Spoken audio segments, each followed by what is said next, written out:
I love you, baby.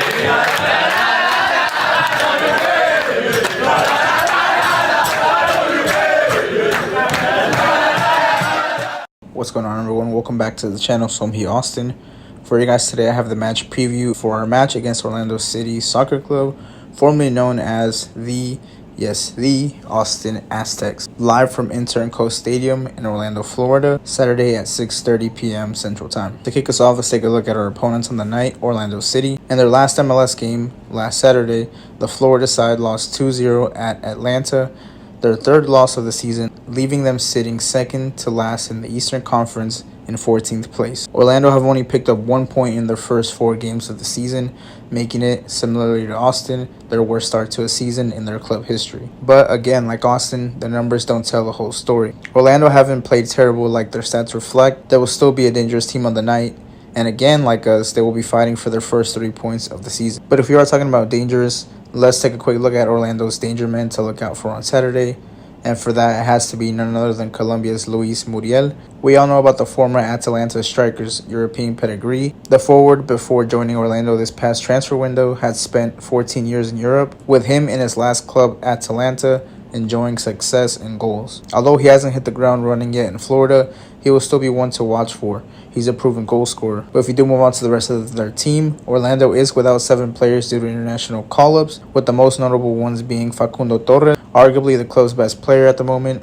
For Uruguay, Duncan Maguire, who has been their top scorer this season, called up for the U.S. men's national team's under 23 squad. Starting goalkeeper Pedro Galles for Peru, starting center back David Brecalo for Slovenia, and all those notable omissions for them, we'll look to capitalize on that. But if you do move on to Austin now, briefly looking at our injury list and our very own international call-ups, Leo Väisänen is still out with his foot injury. No timeline update on that yet, but he's projected to still be out for another 2 to 4 weeks. And also out due to injury and with no update as well as of yet is Zan Kolmanic. The left back, as we saw, went down with a hamstring injury versus Philadelphia last weekend, and no comment was made about his exact injury or timeline, but I'll keep y'all updated as that develops. 2 players who will also be out for this game, but by international call-ups and not injury, thankfully, are both Danny Pereira and Julio Cascante. Both have been called up to their respective countries, Venezuela and Costa Rica. One player, however, that is back from injury and will look to start his first game of the season is none other than Sebastian Driussi. Speaking of the captain, Coach Josh Wolf stated in Thursday's media that, quote, the idea is to give him, Sebas, significant minutes, and, quote,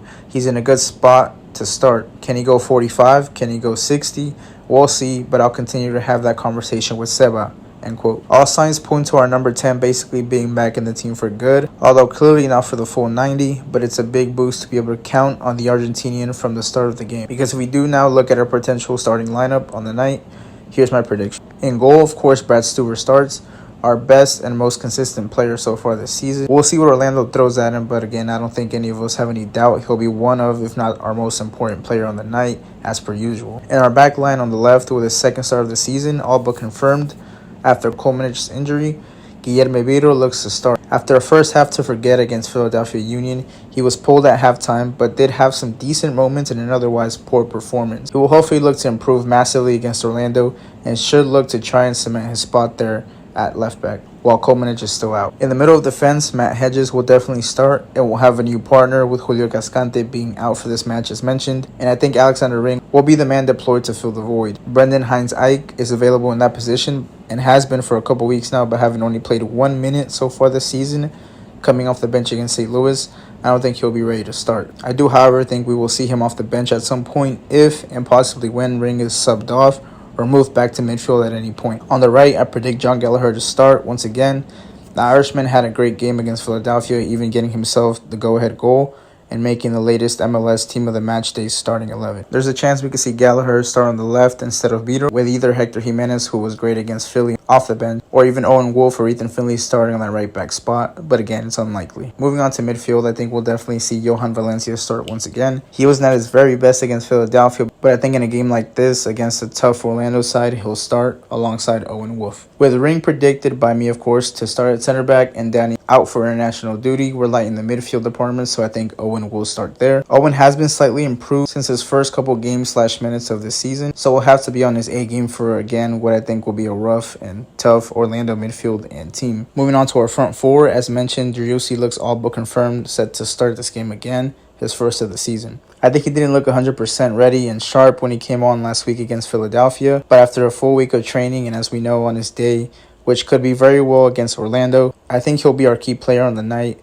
albeit for the 45, 60 or so minutes that he'll play. I think Sebas will play behind number 9 Diego Rubio, who admittedly, besides his goal against Philadelphia, wasn't also at his best on the night. So we'll have to see how he links up with Driussi and as they play similar roles, hopefully combining for the best. On the wings, I've predicted Jader Obrian to start on the left and Ethan Finley on the right, leaving Emiliano Rigoni on the bench. I don't think Rigoni will start, given Josh Wolf's comments on him after the game against Philadelphia, with Wolf saying, quote, "Ultimately, Rigoni has to produce. He needs to help his team score goals. He needs to create chances." Putting it pretty brutally truthful there. And for that reason that he finally saw, I think, Josh Wolf, Rigoni will be benched and, for the better of the team. Ethan Finley did not feature against Philadelphia, so I think since he should be fully recharged, rested, and, capable, he'll start on the right. Whereas Jader Obrian, who did start and play against Philly, again, albeit not having the best of games, did enough to keep his place in the starting 11 on the left. I'll state the obvious that we need the front line to be fluid and connect if we want to get through and score on Orlando. And on that note, moving on to my score prediction, I think this game is probably the hardest so far to predict. So many variables involved for both teams, with key players out for both teams,